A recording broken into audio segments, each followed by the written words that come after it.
오늘 신약성경 누가복음에 있는 말씀입니다. 그래서 뭐라 하냐면 이제 돋는 해가 위로부터 우리에게 임해서 어둠과 죽음의 그늘에 앉은 자에게 비추고 우리의 별을 평화의 길로 인도하실 것이다. 그거예요. 메시아가 오면 이렇게 될 것이다. 그래서 이 사가랴는 기뻐합니다. 그의 아들 요한이 태어났다고 하는 것은 그가 이제 주님이 오실 길을 예비하실 것이기 때문입니다. 얼마나 그 아기를 기다렸는지 모릅니다. 많은 유대 백성들이 정말 그 아기를 기다리고 그 메시아를 기다렸습니다. 그래서 기쁨이 대단했죠. 그래서 이 아기는 부모님의 삶에 의미를 주기 위해 태어난 것도 아니고요. 부모님의 소원을 풀어드리기 위해서 태어난 것도 아닙니다. 아기 요한이 태어났는데 그 이유는 주 앞에서 그의 길을 예배하기 위해서였습니다. 요한은 사람을 도와서 하나님 우리의 죄를 용서하시고 또 자비하신 분이라는 것을 알게 해야 됐습니다. 이 하나님의 긍휼이 어둠과 죽음의 그늘에 앉은 자에게 비추나 보지 못하는 그 빛을 깨닫게 해줘야 된다고 하는 것이었습니다. 어둠의 그늘에 앉은 사람들, 바로 우리들이고 인간입니다. 포로와 같이 두려움과 또 용기를 잃고 소망을 잃고 앉아있는 사람들입니다. 어떻게 살아가야 되는지 막막해서 때로는 의미 없는 삶이라고 독불파하는 그들을 얘기합니다. 그들에게 그분이 오실 것이다. 희망으로 평화로 오실 것이다. 이것입니다. 그래서 요한이 말하는 그 빛은 이름이 있었습니다.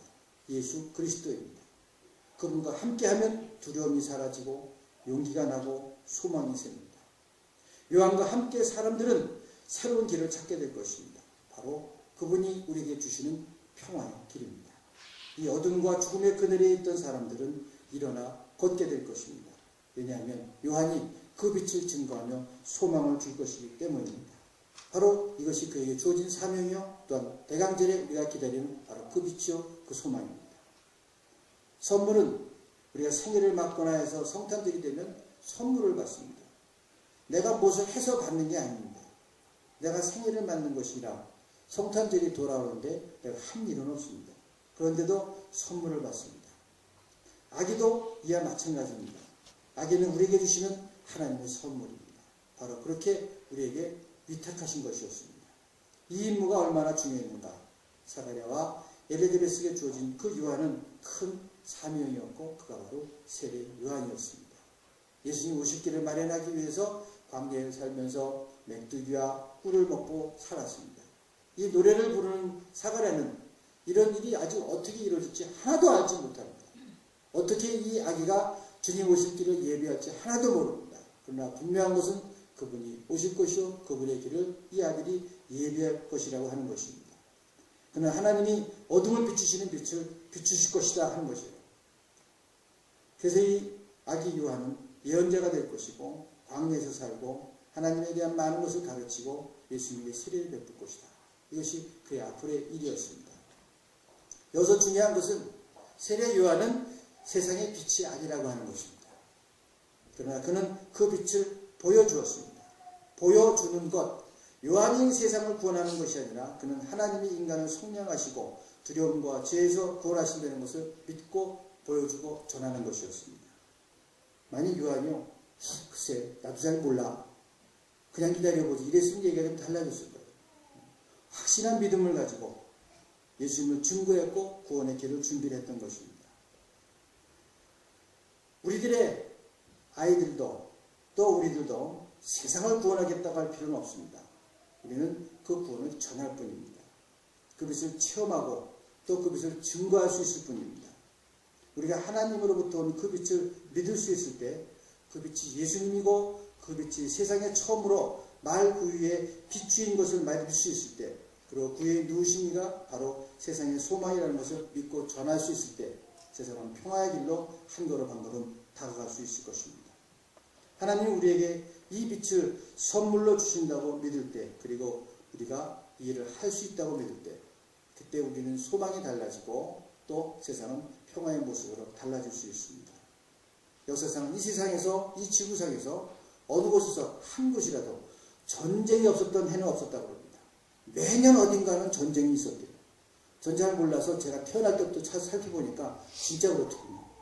죄다 6.25 때부터 시작해갖고 계속 세상 어디선가 계속 전쟁이 있었어요.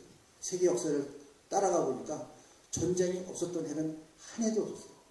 여러분이 지금 살고 있는 이 지구상에도 지금도 전쟁하고 있습니다. 시리아도 그렇고 계속 그래요.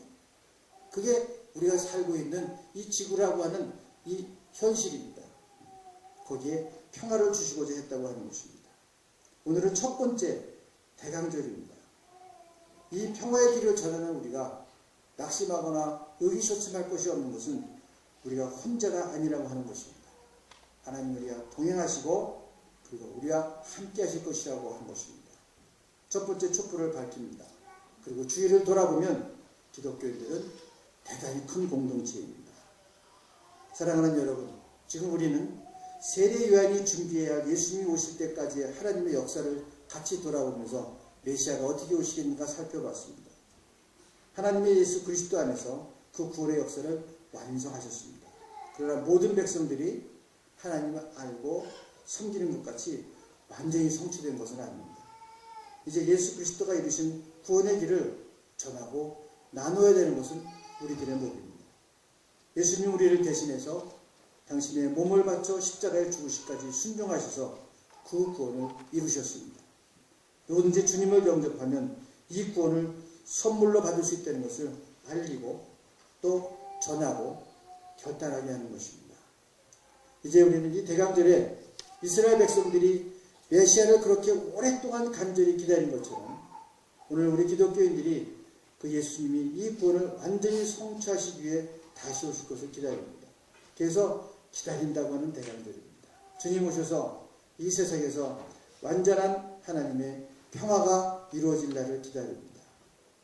유혹 가운데 우리의 믿음이 흔들리는 세상에서 살고 있지만 주님이 오시는 날 어둠과 두려움과 고통과 병마와 질고가 사라지고 영원한 평화가 이루어질 날을 기다리는 것입니다. 그래서 우리는 스가랴의 찬송을 영원 깊숙한 곳에서 부를 수 있을 것입니다.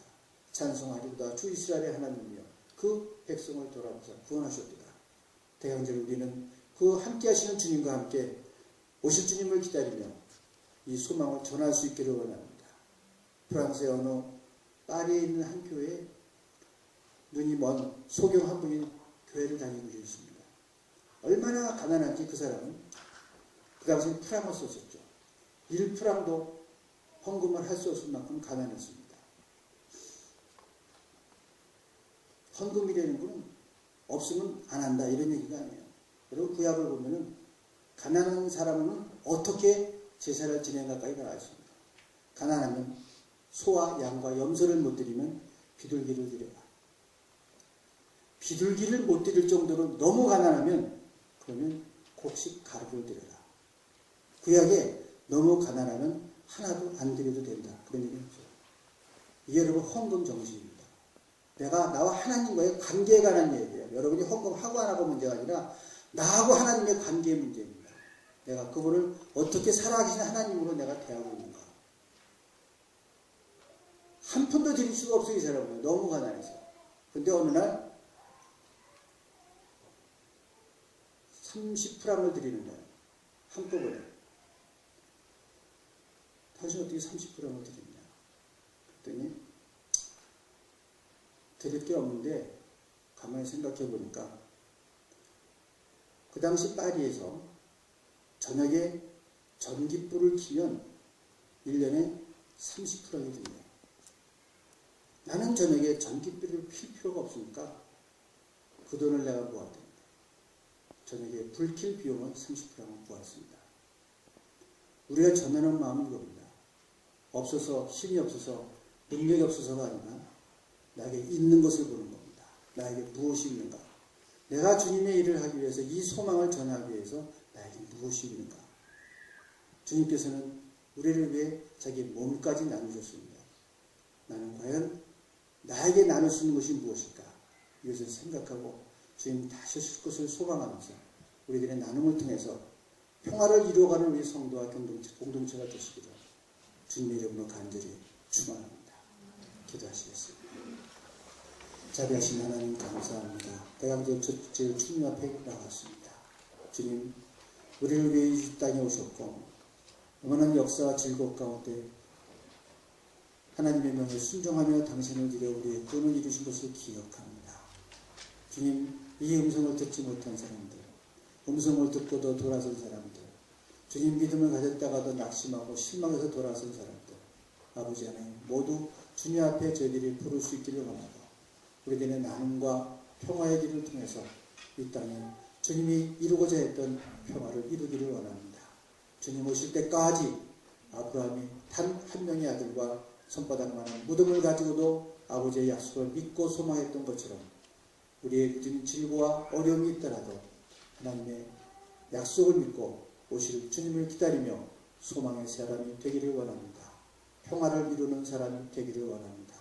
우리 성도와 공동체를 축복하여 주시어서 소망 가운데 평화를 이루는 우리 성도와 공동체가 되게 하여 주시옵소서.